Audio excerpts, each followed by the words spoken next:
legislation banning all local governments from defunding the police. We're just not going to let them do these idiotic experiments at the expense of their citizens' safety and wellness.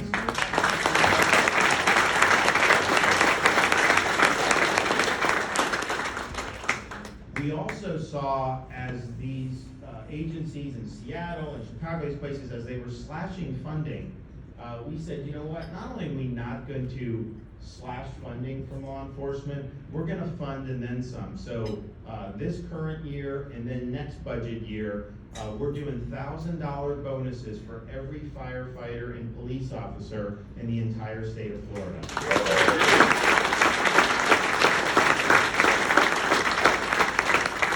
We also see an opportunity to capitalize on the fact that we're a law and order state, and so many of these other jurisdictions are not following along that path. And in fact, morale is probably at an all-time low in a lot of these jurisdictions throughout the country. And so what we've said is, when we have openings in any of our law enforcement agencies, both local or state, if you come in and you're qualified and you transfer in from one of these places, right off the bat, you get a $5,000 signing bonus. And so people are very excited about this. They're already talking.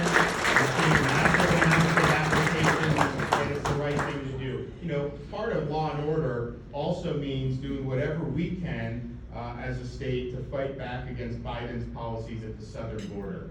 And so last year, we sent people from state law enforcement to the border to assist Texas. I mean, honestly, you know, they would come across, you'd stop them, and then they just give them to the feds, and then the federal government would just release them anyways. So I said, you know what, I don't need people to do that. If you will send them back, then I will have people there. But you gotta be willing to send them back, and the Texas has not been willing to do it. So if they're willing to do that, we will send people again. In the meantime, we've sued Biden on catch and release, so we're in federal court in the Panhandle, we're winning the case, and you know, look, is he going to follow this? I don't know, but I think it's going to be helpful. We also are going to sign legislation in a couple weeks that says any of these contractors that contract with the federal government to transport illegals to Florida, if you do that, you forfeit the ability to do business with our state or with any local community.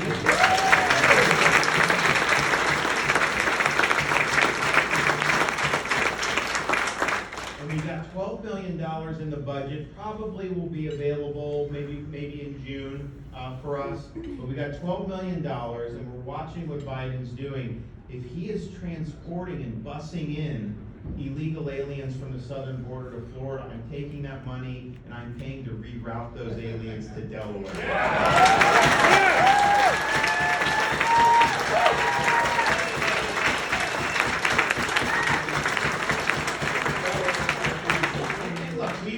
Some to Hollywood, we will do some to Martha's Vineyard, but you know, we gotta do what we gotta do.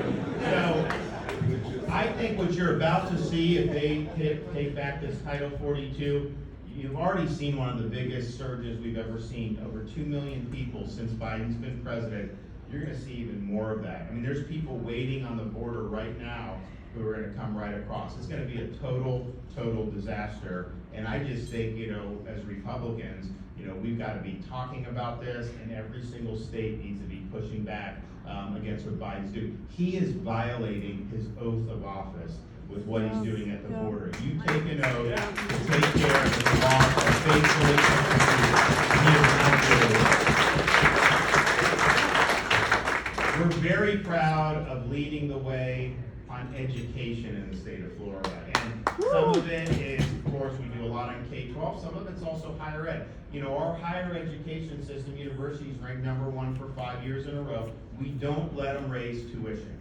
And so the tuition is actually affordable. If you're in state, you get like a Bright Future Scholarship. You don't have to go in debt, and you can get a bachelor's degree. And we think that that's very important, because the last thing I want is someone to go $150,000 in debt to get a degree in zombie studies, and then you end up with a job you could have out of high school. That's not a good use of resources, and so we think it's got to be affordable, but we also think higher education needs to be held accountable. So I just signed legislation a couple weeks ago, and I think we're the first state in the country to do this.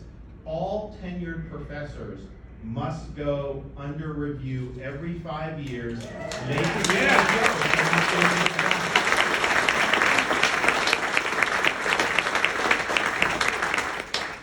And so we're proud of that, but we also, with our K through 12, especially in the high schools, I mean, my view is the 4-year college is one way you can succeed. It's not the only way. We put a huge emphasis on vocational and career education. These skilled trades are in very high demand. You can give people these certificates out of high school, and they're making $80,000, $90,000. Walmart is paying, starting their truck drivers at $110,000 right now. Most of the trucking companies in Florida will give you a $15,000 signing bonus, if you go into that. You look at welding, you look at HVAC, electrical, all these things are in really high demand. So we're not telling you have to do that, but we want to be able to provide those opportunities that people can get those skills. That's not only good for the students and more opportunity for our folks, it actually helps me build more manufacturing in Florida. These businesses see that we're serious about workforce. They know there's not going to be any problem, if they're coming here and producing things. And so that's very important. We've also led the nation in expanding school choice. So we've been able to empower parents who, a lot of these are single moms who are lower end of the economic sphere. They're able to take a scholarship and send their kid to the school of their choice. And that's had a huge impact on their life, prospects, and their ability to succeed. And the private is one thing, but we've also expanded charter schools. So those are public, but they're not run by districts or unions. And you have things like Hillsdale College is doing these classical academies in Jacksonville, Tallahassee, Naples, other places. And so those are things that parents really want. They want to see the education be real education and not some of the stuff that it's devolved into. So we're happy to have led on that. But I think the thing that we've done better than anywhere in the country is we've drawn a bright line in the sand, and we have said our school system, with your tax dollars, is to educate kids, not to indoctrinate kids. So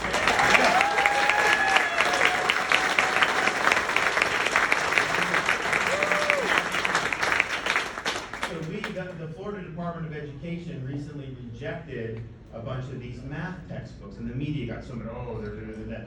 But these math books, it'd be like 2 + 2 = 4 is what you'd want, and it'd be like 2 + 2. Well, how do you feel about that? What does that mean? What type of social causes does this bring up? And, my view is math is about the kids getting the right answer. It's not a struggle session, okay? And so we have to make sure that the curriculum and the textbooks reflect our core mission as academics. We don't want the political and ideological gobbledygook to corrupt the education experience. So the Florida Department of Education rejected those books. The media had a spasm. Predictably, they said we were burning books and all this stuff. But what happened is, now these textbook manufacturers go back, and we're such a big state, they need our market. They took out all the politics and just sent us math books.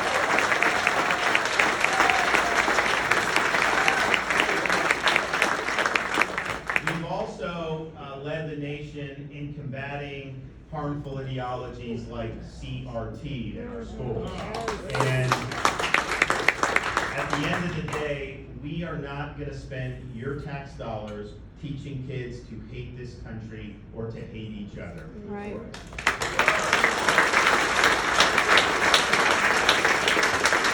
So that's reflected in Florida standards and Florida law, but we just signed legislation recently, the Stop Woke Act, and what we've done is we've given parents the ability to go in and hold the school districts accountable if they are not following state standards. And we're not just saying you can't do CRT because they'll just name it something else.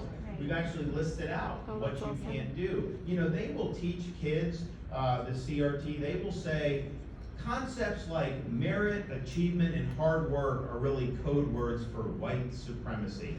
And I'm just thinking to myself, why would you want to teach a kid that hard work is not a valid concept? They'll also teach things like the American Revolution was not fought because of no taxation without representation, or the Boston Tea Party.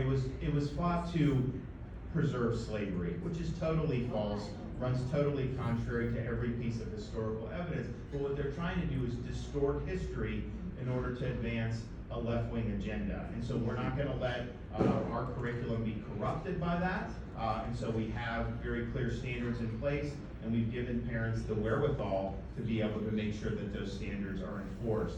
And at the end of the day, I think the divide that we see is, what role do parents have in the education, upbringing, and health of their kids? And I believe, and I think we all believe, parents have a fundamental role in the education and upbringing of their kids. And so you go to school, the schools are there as a community service, they're an important institution, but they do not supersede the rights of the parents. And so there's some view,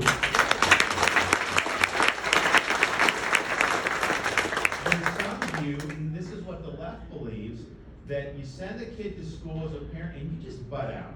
You don't know what you're doing. They get the kids, and it's what they want to inculcate the kids with. It's whatever viewpoints and worldview and ideologies that they want to, regardless of whether you think that that's the right thing. That's why I signed a bill guaranteeing every parent curriculum transparency so that you can inspect the curriculum that's being used at your kid's school. You think that would be something that would be universally supported? The unions and the left fought us on that. They don't want parents to have access to the curriculum. And so that's the divide. Do you believe in parents' rights? Do you believe? And here's the thing. You talk to most teachers, they want the parents involved more than anybody, because if the parents are involved, the chance that the kid's going to perform well goes up dramatically. When the parents aren't involved in what the kid's doing, it makes it harder for the teacher to get through and to do well. So I think the vast majority of teachers want parents involved. But you have bureaucrats, you have politicians on school boards who are very ideological, and I think they're driving this notion that somehow parents don't have a role. And I think this came to a head in the bill we did that was parents' rights in education.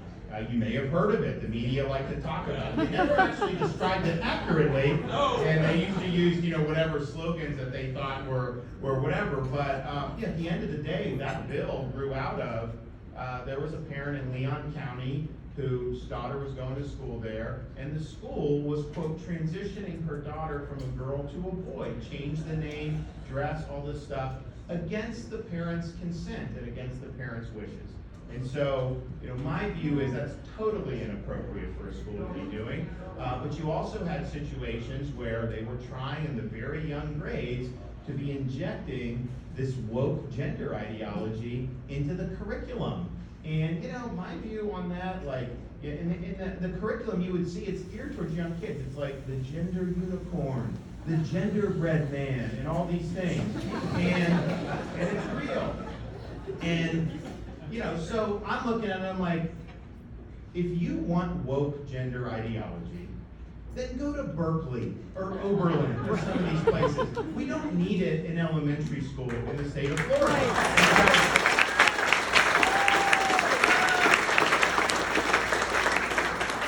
So the legislature's working on this, and there's all kinds of stuff going on when these guys are in session. And I'm not following these committee hearings. It's like, if my staff tells me, hey, this may need some whatever you do. But I'm going out, I'm doing stuff, and the media, they start whipping up these slogans. And I'm like, okay, wait a minute.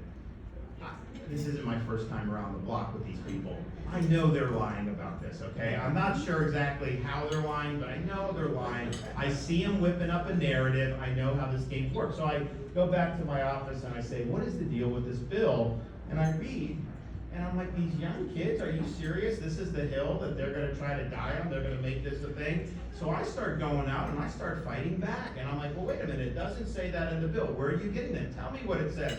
We've got people, I was at the strawberry festival, these strawberry farmers cheering because we're saying this is not appropriate what they were trying to push. And so, fine. And the bill was moving through. And then you start having different companies start sniffing around on this, like Disney.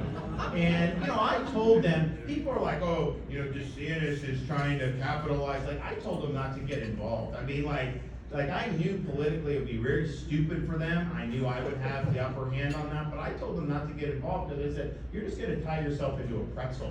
You're never going to be able to square this circle. You are going to say that the kind of the hill you're going to die on is gender ideology in second grade in the state of Florida, where you don't say a word about the Uyghurs in concentration camps in China, but you make a fortune doing movies there. You don't talk about the Middle East, which you make a fortune with their market. You don't say a word about any of this. Oh, and oh, by the way, you didn't say anything, about California locking kids out of school entirely for over a year. You were fine with that. So it's just not going to work, so don't do it.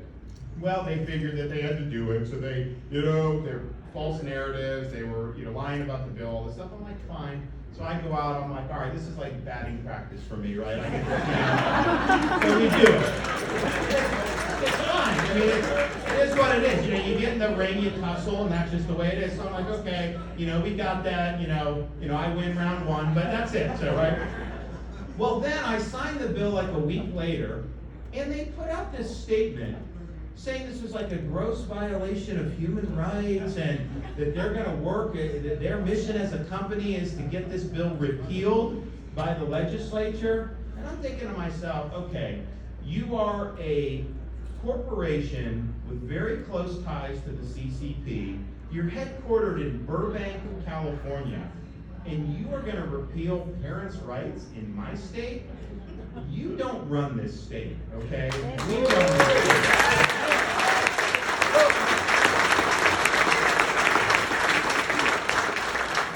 And then you saw these videos where you have all these higher up people in Disney talking about, it's their mission to inject sexuality in the programming for these very young kids.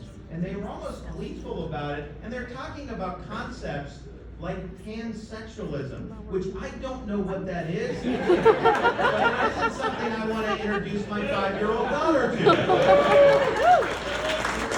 Look, maybe I'm more sensitive because I've got a 5, a 4, and a 2-year-old, but I just think in this country, parents of young kids should be able to have their kids watch cartoons without having to worry about an agenda being shoved down their throat.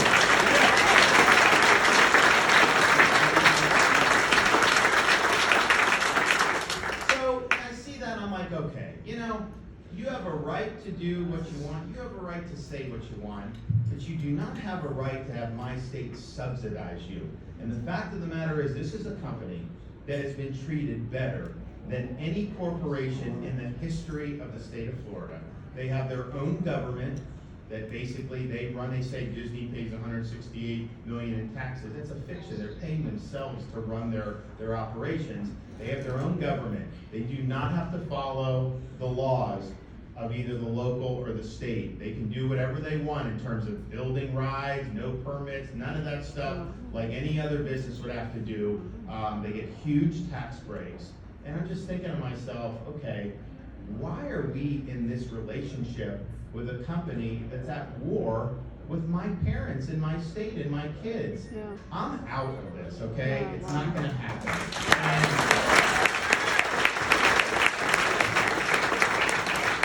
And, when all this was going on, people were like, oh, well, yeah, the media, they're killing Florida on this, and if Disney comes out, there's no way. I mean, the governor can't possibly, stand up to this big company and everything like that. If I back down 1 inch, I'm standing here right here. And so we basically said, and the legislature passed, we basically said, you know what? You are going to be treated like every other company in the state of Florida. You are not going to have your own government. You are going to follow the same laws as everybody else. You're going to pay your fair share of taxes, and you're going to pay the debts that you owe to the state of Florida. And the state's going to be better off for having done it.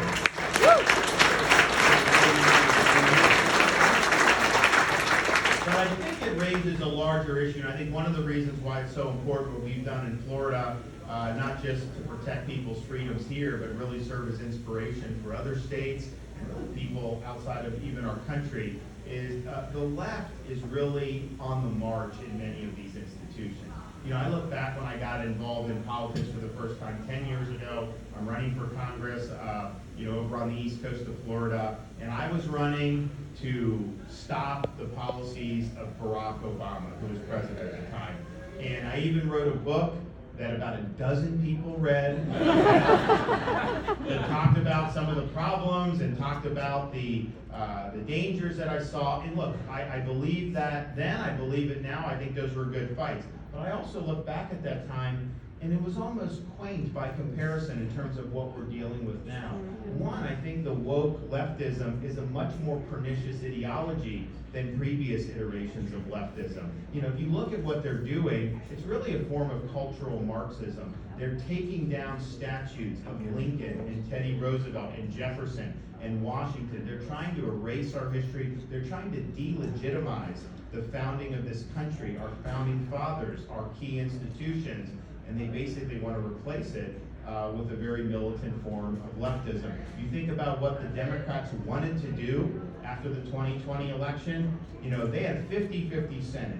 If they just had 2 more Democrat senators, what were they talking about doing?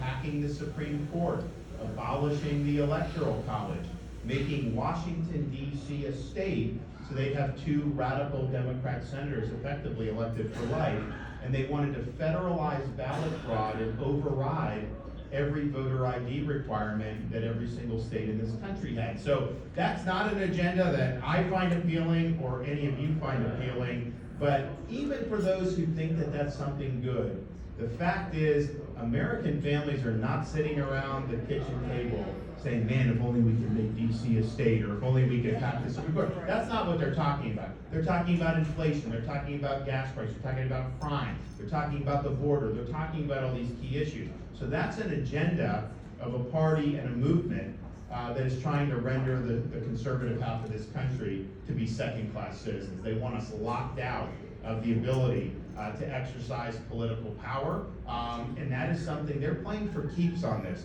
And the difference between now and maybe 10 years ago is they are aided by so many people in these other institutions that they did not used to have a hold of. I mean, yes, academia has always been left, but that's much woker today than even 10 years ago. You look at big tech. 10 years ago, big tech was not known for censoring content. It was really since Trump got elected that their whole business model is enforce the narrative and silence dissent. And so it's people like us who are more likely to get deplatformed or censored.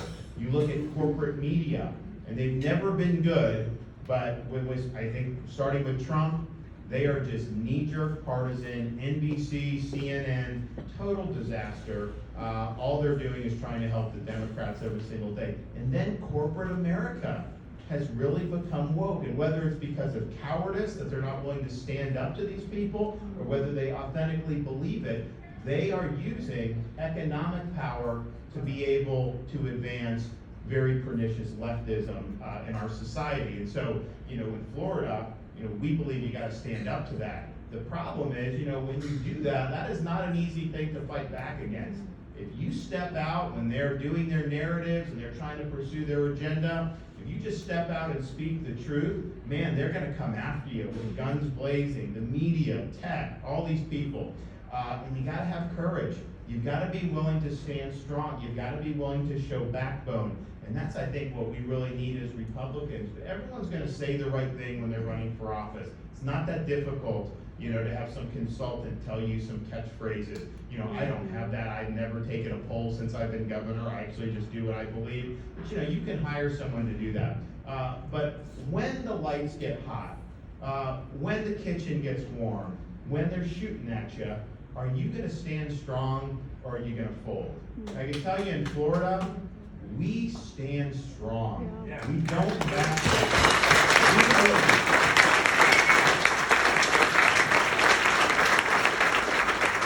So you need to have the courage to stand against things like cancel culture. You need to have the courage to stand up to a lying and corrupt corporate media.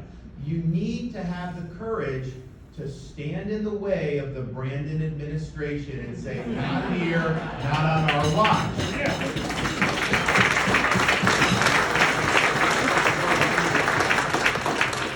The media doesn't like when I call him Brandon, but you know, this is a guy that took the medications away from us, from our senior citizens last year when we were helping so many with monoclonal. So if you're depriving my seniors of medication, you're Brandon to me. If you're letting millions of illegals cross our southern border without lifting a finger, finger to stop it, knowing that fentanyl is pouring into this country and it now represents the #1 cause of death for Americans 18 to 45. When you let that happen, you are branded to me. When you let people suffer at the pump and not lift a finger to start Keystone or Anwar or any of those things, knowing that this is absolutely killing these blue-collar workers, when you aren't willing to stand and lead, you are branded to me. So step up and be a leader and make this not branded.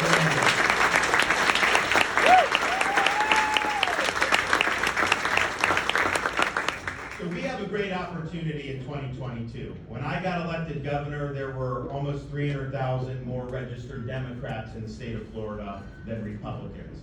Today, we have 128,000 more Republicans than Democrats.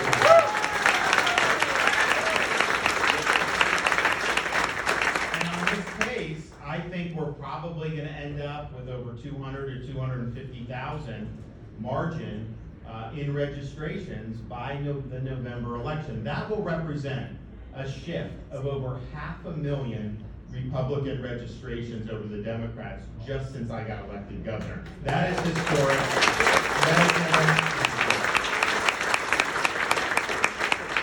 And in Pinellas County, just last summer there were more Democrats than Republicans. Now we've got thousands of more Republicans than Democrats, and we are gaining here even more distance over the Democrats every single month. What's the number now? Who knows it in Pinellas? 3901. What's that? We're 3,900 ahead. So about 4,000 ahead. We were down several thousand.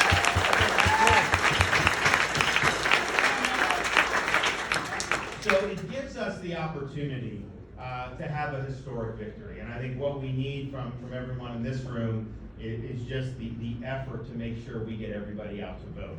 Anybody you know, friends, family, co-workers, employees, get them out to vote. We're going to get people to come out to vote who've never voted in the governor's election before. Because, honestly, a lot of these governors, it doesn't make a huge difference in the past, as much as I want a Republican over a Democrat. But the last 2 years, who your governor has been more important than even who the President of the United States was to your daily life.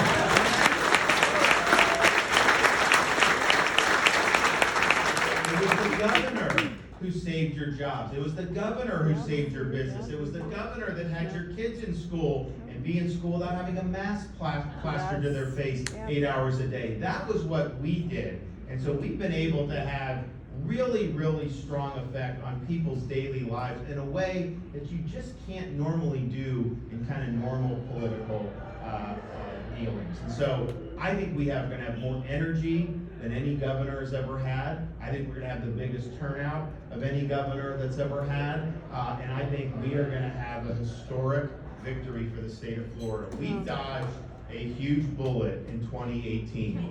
Finally got elected.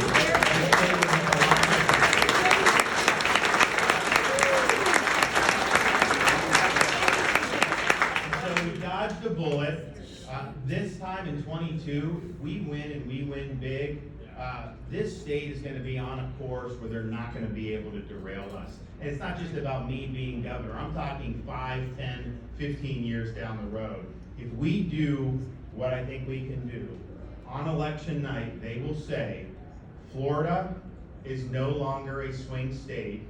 Florida is a red state. Let's make that